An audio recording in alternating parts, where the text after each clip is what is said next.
दोस्तों, आपने ऐसे कई सारे लोग देखे होंगे जो किसी विषय में अगर एक्सपर्टाइज हासिल कर ले तो वो खुद को सबसे बड़ा एक्सपर्ट समझने लगते हैं, खुद को सबसे बेहतर समझने लगते हैं, खुद के घमंड से, खुद की काबिलियत से दूसरों को नीचा दिखाने की कोशिश करते हैं। ऐसी ही आज की एक कहानी है एक धनुर्धर की। मोहन नाम का एक जवान बहुत सारी तीरंदाजी की प्रतियोगिता जीतने के बाद खुद को सबसे बड़ा धनुर्धर मानने लगा। वो जहां भी जाता लोगों को उससे मुकाबला करने की चुनौती देता और उन्हें हराकर उनका मजाक उड़ाता।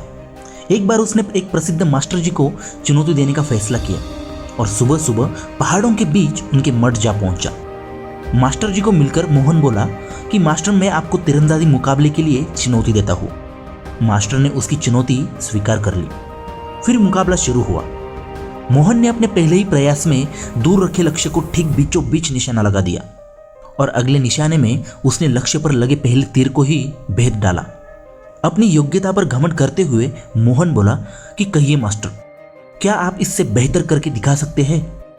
यदि हाँ तो करके दिखाइए और यदि नहीं तो हार मान लीजिए। मास्टर ने मोहन को उनके पीछे आने के लिए कहा।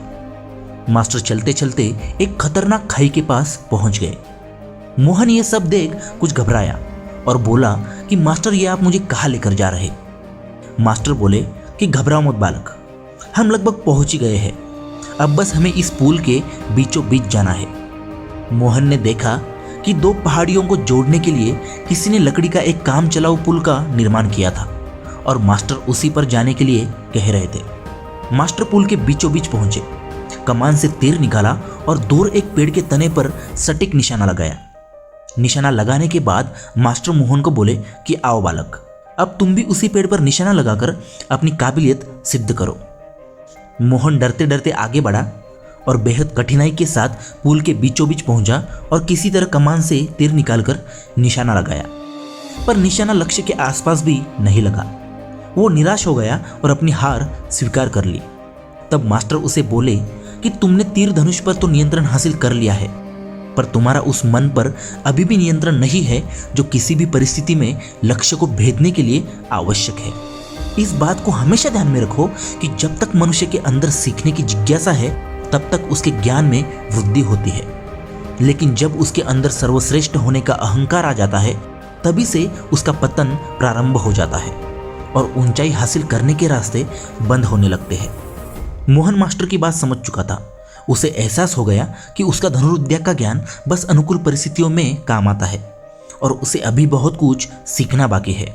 उसने तत्काल ही अपने अहंकार के लिए मास्टर से क्षमा मांगी और सदा एक शिक्षक की तरह सीखने और अपने ज्ञान पर घमंड ना करने की सौगंध ली।